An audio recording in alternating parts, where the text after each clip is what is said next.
Good evening YouTube. So Vaping Rob is back for another video, and today I'm going to be dealing with, well, two little things actually. One, the difference between sub-ohming and clouding, and also doing a little bit of a review. So firstly, this is the Nautilus tank. Now it's a wonderful little tank and it's the Nautilus 2. So as you can probably see, give me a moment. Very, very small, but really, really nice. Now, the interesting thing about this tank actually is the airflow. Now, you can probably see there, it's got a flat airflow here, but then if you twist that around, it's got the little dot airflow there. Now, there is a reason for this. So, with this tank, you can actually switch between two different modes. You can switch between either clouding,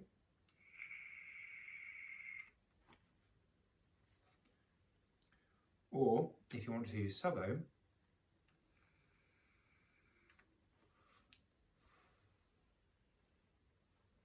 you have the two distinctions. Now, a lot of people are thinking, what is the difference between clouding and sub-ohming? Now, so sub-ohming is where you run, I'm only running this about 22 watts. And yes, I am running it on an old school Smok Alien. I have had this mod for probably about 8 years. This is the first mod I ever got when I started vaping, so it's lasted well.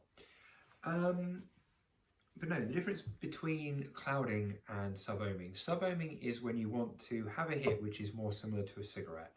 So where you don't want to have a massive amount of cloud, and where you want to have kind of it to be a bit more discreet.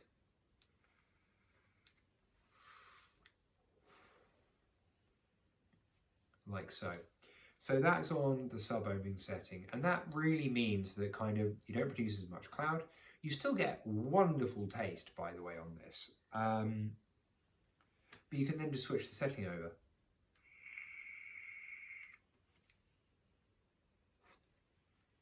You've probably noticed as well that actually it's a bit quieter when it's on the sub-ohming setting. Now, the Nautilus is interesting in the fact that you can switch between those two modes, but also the coil doesn't actually go up very high at all. As I said, I've got it set on the maximum of 22. It's just really nice. Now, again, another reason to have a tank like this, which was the main reason why I bought it, was to vape nicotine salts. So, I'm not gonna lie, I'm a massive Nic Salt fan. The 5mg Nic Salt is wonderful, and it's just really, really nice. It's super smooth and you get really good flavour. At the moment I'm vaping Riot Squad Cherry Fizzle, and that's a 5mg Nic Salt. As I said, Riot Squad have released a great range of salts, but they've also released some exclusive flavours. Cherry Fizzle is one of them, and you can't get that in a 50ml.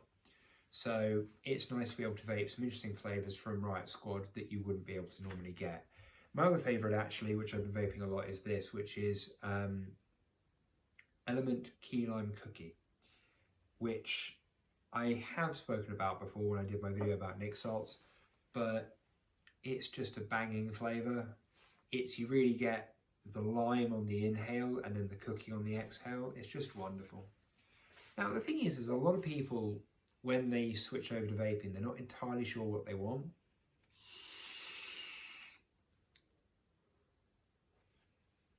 I mean, for me personally, I decided that when I started vaping, I really wanted to quit smoking, and I realised the only thing that was going to give me a really good hit was to buy a powerful device which had a good coil on it, and so I bought the Smok G-Priv 2 even, with the touch screen, so you can edit the wattage, and there are a few other really cool little functions.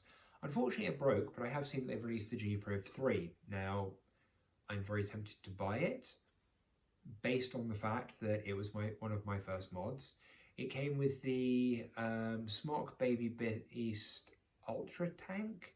It was with a top airflow, and it was really, really nice. It was just a great mod, great device, great tank. I have obviously moved on since, and I've got many devices.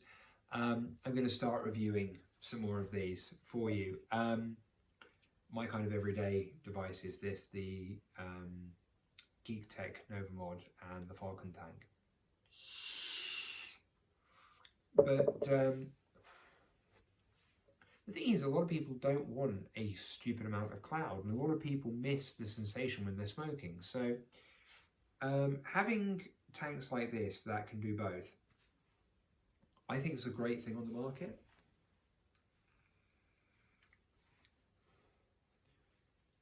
Just because of the fact that you can actually kind of change up what you're vaping.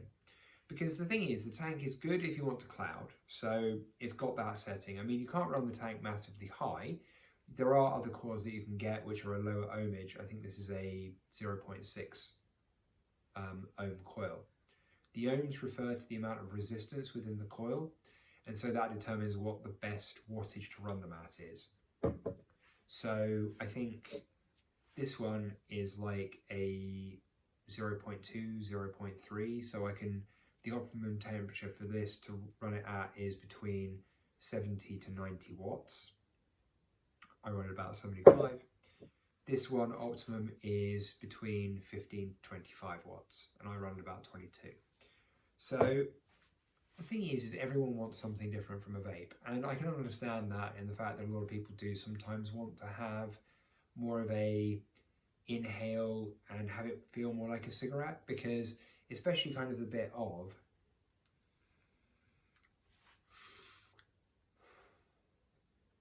kind of feels like I'm smoking. But yeah, I think a lot of people want that, and it's kind of a familiarity from moving from smoking to vaping. And a lot of people I've found kind of move from smoking to vaping, say sub-ohming or using devices that are not as high power, to then when they get into vaping because they enjoy it like I do, they then switch it up and then start clouding. But then you also get people who do what I did and switch straight from cigarettes to a high-powered device to get the throat hit. But then you can also do that by using different nicotine strengths, because I mean, in this country you can get up to a 24 mg nicotine. Sorry, 18 mg nicotine, I do apologize. In America you can get up to 50 mg nicotine. How anyone vapes 50 mg, I do not know. But yeah, I think it's personal choice more than anything else. I mean, I'm not saying what's right and what's wrong. I'm not saying that, because I won't. All of these opinions that I hold in these videos are my own. And by all means, if you think I'm wrong about something, tell me. I'm open to questions. I'm open to comments. I'm open to criticism. Obviously, be nice. But the thing is, I'm not sitting here saying that I know everything, because I don't.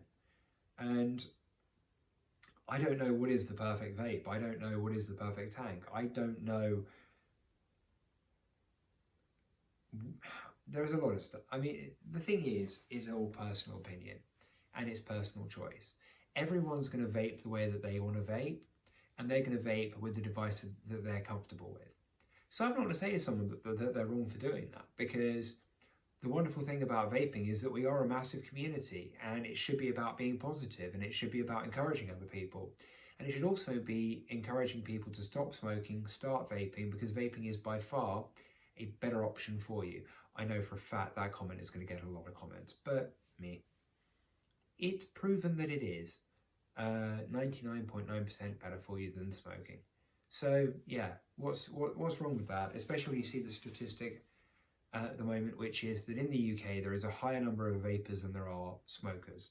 So I think things are going in the right direction. Anyway, I could waffle on about this stuff for hours. I'm not going to. I'm going to say thank you very much for your time this evening, guys. Please like and subscribe to my channel if you have not already done so. And please just give the video a like. It shows YouTube that I'm doing something right and you're actually enjoying what I'm saying. So guys, thanks very much.